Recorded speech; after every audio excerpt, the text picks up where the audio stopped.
Tres fuentes y tres partes integrantes del marxismo.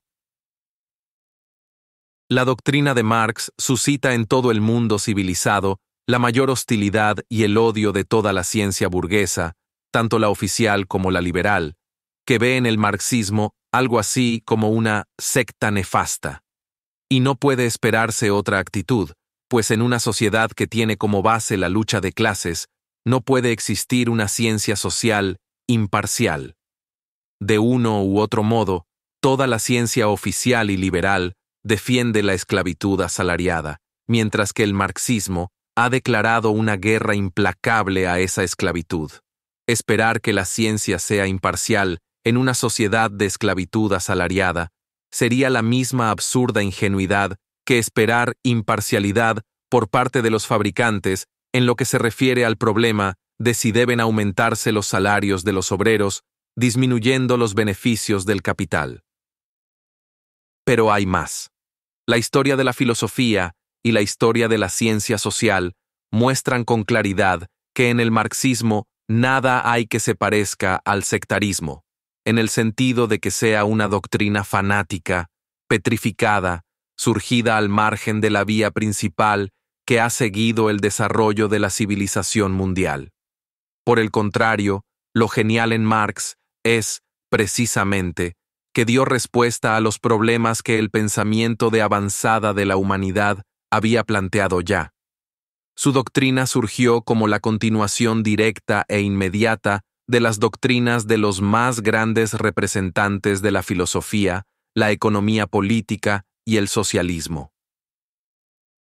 La doctrina de Marx es omnipotente porque es verdadera, es completa y armónica, y brinda a los hombres una concepción integral del mundo, intransigente con toda superstición, con toda reacción y con toda defensa de la opresión burguesa. El marxismo es el heredero legítimo de lo mejor que la humanidad creó en el siglo XIX, la filosofía alemana, la economía política inglesa y el socialismo francés. Nos detendremos brevemente en estas tres fuentes del marxismo, que constituyen a la vez sus partes integrantes. Primero, la filosofía del marxismo es el materialismo. A lo largo de toda la historia moderna de Europa, y en especial en Francia a fines del siglo XVIII, donde se desarrolló la batalla decisiva contra toda la escoria medieval, contra el feudalismo en las instituciones y en las ideas, el materialismo se mostró como la única filosofía consecuente, fiel a todo lo que enseñan las ciencias naturales, hostil a la superstición, a la mojigata hipocresía, etc.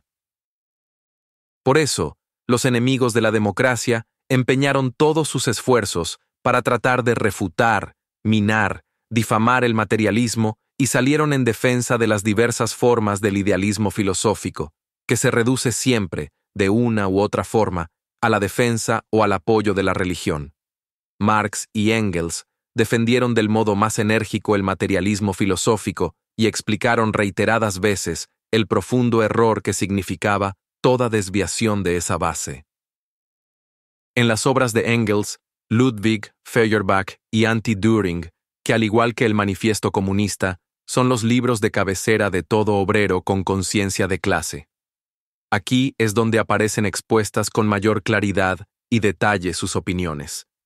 Pero Marx no se detuvo en el materialismo del siglo XVIII, sino que desarrolló la filosofía llevándola a un nivel superior. La enriqueció con los logros de la filosofía clásica alemana, en especial con el sistema de Hegel, el que, a su vez, había conducido al materialismo de Feuerbach. El principal de estos logros es la dialéctica, es decir, la doctrina del desarrollo en su forma más completa, profunda y libre de unilateralidad, la doctrina acerca de lo relativo del conocimiento humano, que nos da un reflejo de la materia en perpetuo desarrollo.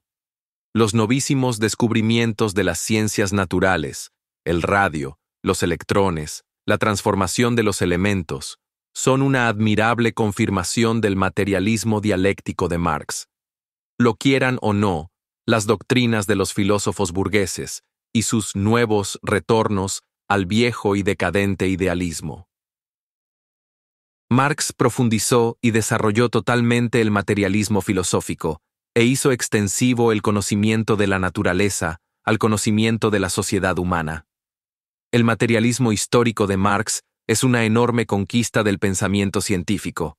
Al caos y la arbitrariedad que imperan hasta entonces en los puntos de vista sobre historia y política, sucedió una teoría científica asombrosamente completa y armónica, que muestra cómo, en virtud del desarrollo de las fuerzas productivas, de un sistema de vida social surge otro más elevado. Como del feudalismo, por ejemplo, nace el capitalismo. Así como el conocimiento del hombre refleja la naturaleza, es decir, la materia en desarrollo, que existe independientemente de él, así el conocimiento social del hombre, es decir, las diversas concepciones y doctrinas filosóficas, religiosas, políticas, etc., refleja el régimen económico de la sociedad. Las instituciones políticas son la superestructura que se alza sobre la base económica. Así vemos, por ejemplo, que las diversas formas políticas de los estados europeos modernos sirven para reforzar la dominación de la burguesía sobre el proletariado. La filosofía de Marx es un materialismo filosófico acabado que ha proporcionado a la humanidad, y sobre todo a la clase obrera, la poderosa arma del saber. Segundo.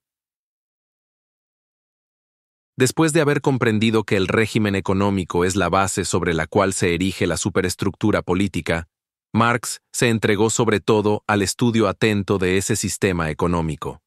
La obra principal de Marx, El Capital, está consagrada al estudio del régimen económico de la sociedad moderna, es decir, la capitalista. La economía política clásica anterior a Marx surgió en Inglaterra, el país capitalista más desarrollado.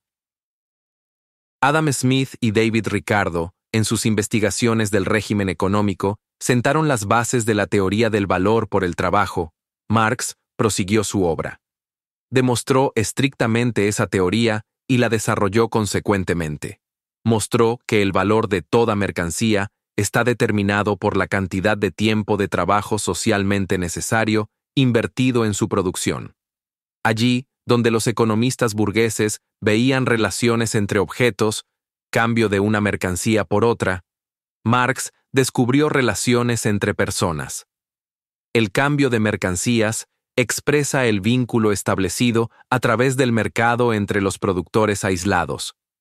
El dinero, al unir indisolublemente en un todo único la vida económica íntegra de los productores aislados, significa que este vínculo se hace cada vez más estrecho. El capital significa un desarrollo ulterior de este vínculo. La fuerza de trabajo del hombre se transforma en mercancía. El obrero asalariado vende su fuerza de trabajo al propietario de la tierra, de las fábricas, de los instrumentos de trabajo. El obrero emplea una parte de la jornada de trabajo en cubrir el costo de su sustento y el de su familia, salario.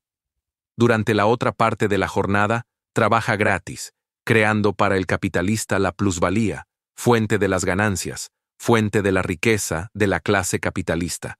La teoría de la plusvalía es la piedra angular de la teoría económica de Marx.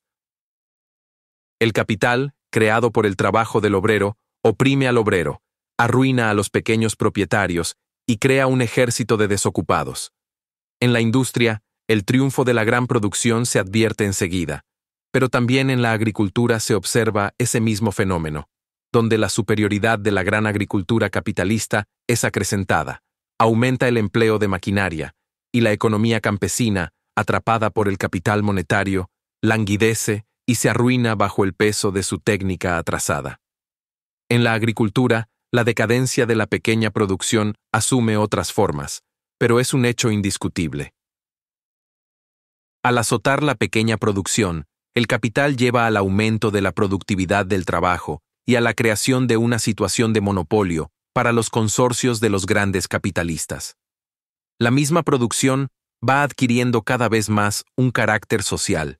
Cientos de miles y millones de obreros ligados entre sí en un organismo económico sistemático, mientras que un puñado de capitalistas se apropia del producto de este trabajo colectivo. Se intensifican la anarquía de la producción, las crisis, la carrera desesperada en busca de mercados y se vuelve más insegura la vida de las masas de la población. Al aumentar la dependencia de los obreros hacia el capital, el sistema capitalista crea la gran fuerza del trabajo conjunto.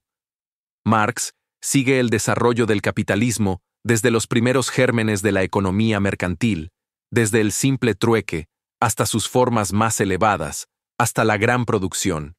Y la experiencia de todos los países capitalistas, viejos y nuevos, demuestra claramente, año tras año, a un número cada vez mayor de obreros, la veracidad de esta doctrina de Marx.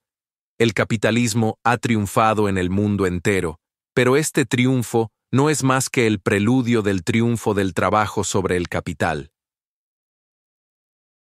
Tercero.